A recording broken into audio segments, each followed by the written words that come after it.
Hi tech ஃபாப்ரிப் இது வந்து பார்த்தீங்கன்னா 10 days 10 challenge ப்ரோக்ராமிங் சேலஞ்ச். இதில் வந்து இப்போ ஜோவோ கொஷின் பார்த்துட்ருக்கோம் 3, 2, 6, 7. ஸோ இந்த கொஷின் பார்த்தீங்கன்னா இந்த கொஷினுக்கோட ஆன்சர் உங்களுக்கு தெரிஞ்சுன்னா கீழே கமெண்ட் பண்ணுங்கள். ஸோ ஆன்சர் தெரியல அப்படின்னா வாங்க பார்க்கலாம். எஸ், அதுக்கு முன்னாடி ஒரு சப்ஸ்கிரைப் அண்ட் ஃபாலோ பண்ணிக்கோங்க. ஸோ ஆன்சர் பார்க்கலாம். Yes, the answer is 224. Sir எப்படி சார் 224 வந்துச்சு அப்படின்னு கேட்டிங்கன்னா வாங்க எக்ஸ்ப்ளனேஷன் போகலாம். ஸோ கொஷினே எக்ஸ்பிளைன் பண்ணி ஃபுல்லாக பார்த்துடலாம். எஸ், என்ன கொஸ்டின் கொடுத்துருக்காங்க? Man complete is journey in 10 hours. 10 மணி நேரம் ஆகுது ஒருத்தன் ஒரு ஜேர்னியை ட்ராவல் பண்ணுறதுக்கு. ஃபர்ஸ்ட் ஹாஃப் வந்துட்டு 21 km/h பண்ணியிருக்கான். அண்ட் செகண்ட் ஹாஃப் பார்த்தீங்கன்னா 24 km/h பண்ணியிருக்கான்.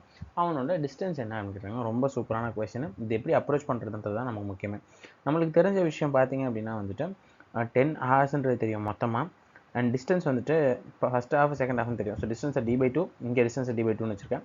டைம் வந்து 10 ஹார்ஸ்னு தெரியும், எவ்வளோன்னு தெரியாது. ஸோ நான் என்ன பண்ணிட்டேன் அப்படின்னா இந்த டைம் எக்ஸ்னும் இந்த டைம் 10 - எக்ஸ்னும் இதில் நீங்கள் எங்கே வேணால் வச்சுக்கலாம். இந்த எக்ஸ் வச்சுட்டு இங்கே 10 - எக்ஸ் வச்சுக்கலாம். எப்படி வச்சாலும் ஆன்சர் கிடைக்கும். அண்ட் ஸ்பீடு தெரியும். ஃபஸ்ட் ஹாஃப் ஓடுறது 21, செகண்ட் ஹாஃப் ஓடுறது 24. இதை வச்சு தான் நம்ம கால்குலேட் பண்ண போகிறோம். As we already know distance equal to time into speed அப்படின்றது நமக்கு நல்லா தெரியும். ஸோ அப்போ ரெண்டுலையும் பார்த்தீங்கன்னா டிஸ்டன்ஸ் சேம். ஸோ இது ரெண்டையும் வச்சு ஈக்குவேட் பண்ண போகிறேன், அவ்வளோதான். ஸோ இந்த பக்கம் இதை எடுத்துக்கிறேன், இந்த பக்கம் இதை எடுத்துக்கிறேன். Speed into time. So speed எவ்வளோ 21, டைம் எவ்வளோ 10 - எக்ஸ். இந்த செட் ஸ்பீடு எவ்வளோ 24, இது எக்ஸ். ஸோ இதை ஈக்குவேட் பண்ணோம்னா 210 - 21x, இங்கே 24x வந்துடும். ஸோ அதுக்கப்புறம் எக்ஸ் எல்லாம் ஒரு சைடும் இதெல்லாம் ஒரு சைடு கொடுக்கும்போது 45x = 210 வந்துச்சு. ஸோ அதுக்கப்புறம் பார்த்தீங்க அப்படின்னா ஃபைனலாக ஈக்குவேட் பண்ணி x = 14/3 அப்படின்னு வச்சுக்கிட்டோம். நமக்கு டைம் தேவையில்லை, நமக்கு டிஸ்டன்ஸ் தான் தேவை.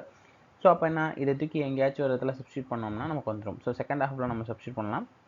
ஏன்னா இங்கே பண்ணோம்னா மைனஸ் பண்ணணும், அதெல்லாம் பண்ணணும். செகண்ட் ஹாஃபில் நம்ம சப்ஸ்டியூட் பண்ணோம்னா ஸ்ட்ரைட்டாக போயிடலாம். So distance = speed by time அப்படின்னு நமக்கு தெரியும். ஸோ டிஸ்டன்ஸ் d/2 = உங்களோட டைம் எக்ஸோட வேல்யூ போட்டுருவீங்க. அண்ட் இது ஸ்பீடை வந்து 24ன்னு போட்டுருவீங்க. ஸோ இந்த ஈக்குவேஷன் சால்வ் பண்ணோம்னா இந்த 2 எங்கிட்ட போச்சு அப்படின்னா ஸோ இங்கே மல்டிப்ளிகேஷன் ஆயிரும். ஸோ 14 × 24 × 2 / 3. ஸோ இது மொத்தமாக பண்ணோம் அப்படின்னா 224. சாரி, இந்த 2 டைம்ஸ் வந்து நமக்கு டி தான் வேணுன்றதுனால நீங்கள் கொண்டு வந்தனால மல்டிப்ளை பண்ணுறோம். ஸோ மல்டிப்ளை பண்ணும்போது நமக்கு 224 ஆன்சர் கிடைக்கும். ஹோப் இது உங்களுக்கு கிளியராக புரிஞ்சிருக்கும்னு நினைக்கிறேன்.